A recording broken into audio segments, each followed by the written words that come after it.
भगवान श्री जगन्नाथ जी बलभद्र एवं माता सुभद्रा के साथ 9 दिवस के लिए माता गुंडिचा के यहाँ जाते हैं और 9 दिवस बाद एकादशी को पुनः रथ पर सवार होकर के भगवान अपने स्वधाम में वापस आते हैं।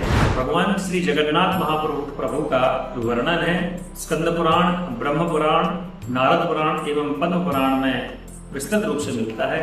महाप्रभु भगवान जगन्नाथ जी ने माता गुंडिचा से यह वरदान मांगा था कि वर्ष भर संपूर्ण जगत का कल्याण करूंगा। जगत का कल्याण करने के कारण भगवान जगन्नाथ कहलाए, जगत के नाथ कहलाए। जगत धननाथ बराबर जगन्नाथ भक्त, जो संपूर्ण जगत के नाथ वह जगन्नाथ हैं। तो उन्होंने कहा कि संपूर्ण जगत का कल्याण मैं वर्ष पर्यंत करूंगा माता, लेकिन वर्ष में 9 दिवस के लिए मैं आपके पास रथ पर सवार होकर के आऊंगा।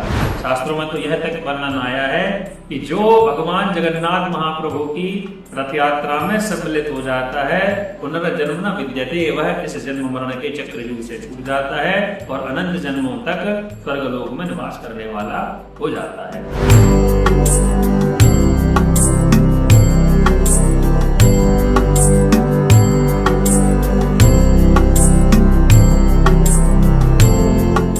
जय जगन्नाथ। महाप्रभु भगवान श्री जगन्नाथ का रथ यात्रा महोत्सव निकट आ रहा है। आषाढ़ शुक्ल द्वितीया को यह जगन्नाथ रथ उत्सव मनाया जाता है।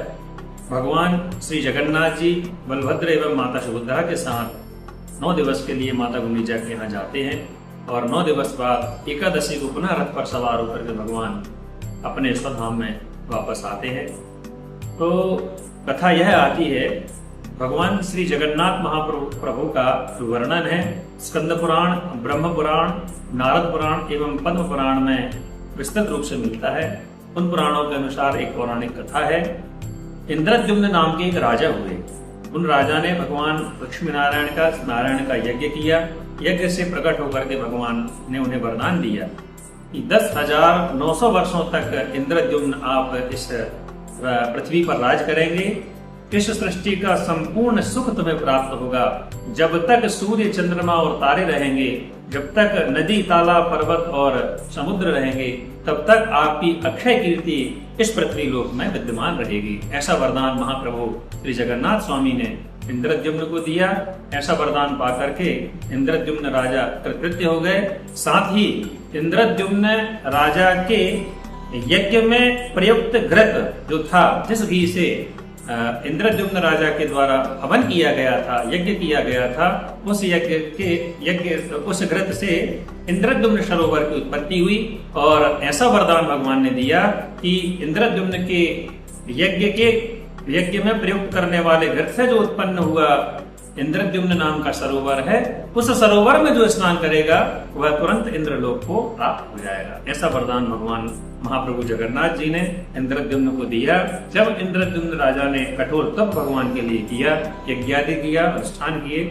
एक बार की बात है, इंद्रद्युम्न राजा जब अपने पूजन इत्यादि कार्यों से संपन्न हुए, राजकाज का जो भोग सुख था उसका संपूर्ण भोग कर लिया, तो उनके मन में वैराग्य आया।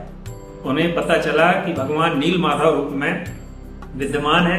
तो नील माधव से उनके मन में इच्छा हुई कि हमें जगन्नाथ महाप्रभु के रूप में उन्हें लाना है और इस पृथ्वी पर स्थापित करना है।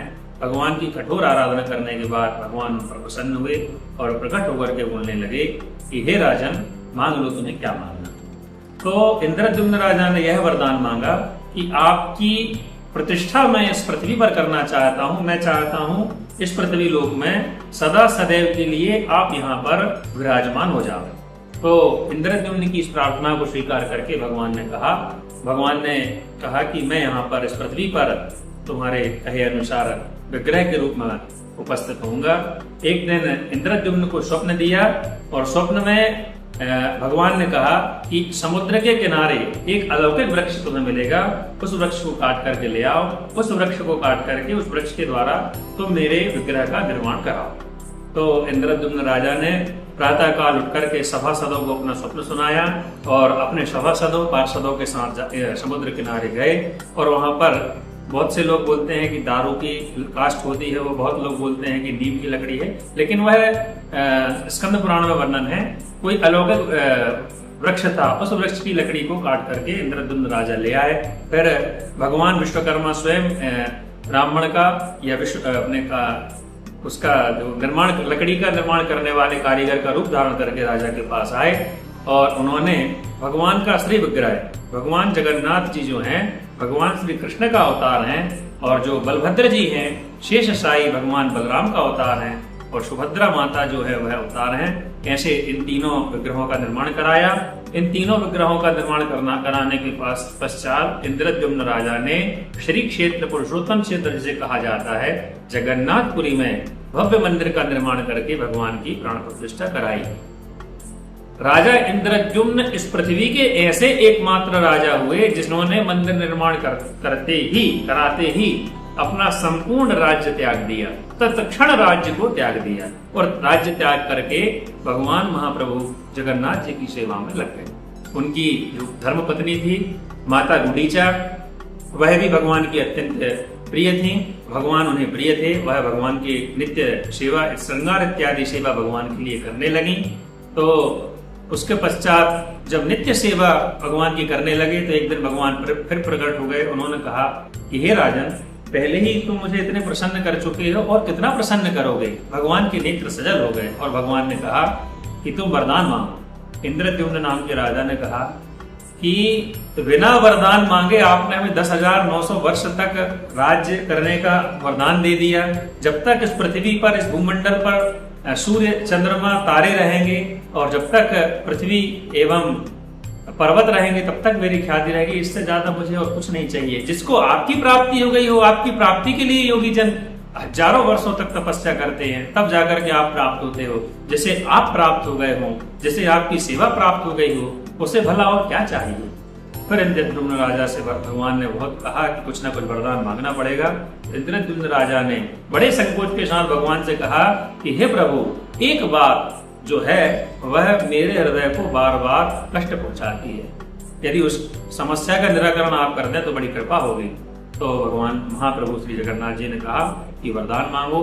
वरदान में ऐसा वरदान इंद्रद्युम्न राजा ने मांगा कि आप सभी उस वरदान की कभी कदाचित कल्पना भी नहीं कर सकते। इंद्रद्युम्न राजा ने कहा कि मैं अपने निवास स्थान से नित्य प्रति आपकी सेवा के लिए जब आता हूँ भगवान, तो लोग मुझसे कहते हैं कि देखो राजा जा रहे हैं, ये वही राजा हैं जिन्होंने मंदिर का निर्माण करवाया है। यह बात सुनकर के मेरी आत्मा में बहुत ही आघात पहुंचता है भगवान, मुझे बड़ा कष्ट होता है, मेरी आत्मा रोती है। मैं कभी भी यह नहीं चाहता किसी व्यक्ति के मुख से ये बात निकले कि मैंने ये मंदिर बनवाया। मैं इस कष्ट को सहन कर गया, लेकिन मुझे वरदान में यह चाहिए कि हे प्रभु, मेरा वंश ही आगे ना बढ़े, क्योंकि मेरा वंश आगे बढ़ेगा तो कभी न कभी कोई ना कोई, या तो मेरे वंश में ऐसा उत्पन्न होगा कि वो कहेगा कि मेरे पूर्वजों ने ये मंदिर बनवाया है, या फिर कोई ना कोई, अभी जो लोग मुझे कह रहे हैं इनके बच्चे जैसे मुझे कहते हैं कि राजा ने मंदिर बनवाया है, तो मेरे बच्चों को कहेंगे कि इनके पूर्वजों ने मंदिर बनवाया है। इसलिए मैं नहीं चाहता भगवान कि मेरा वंश आगे बढ़े।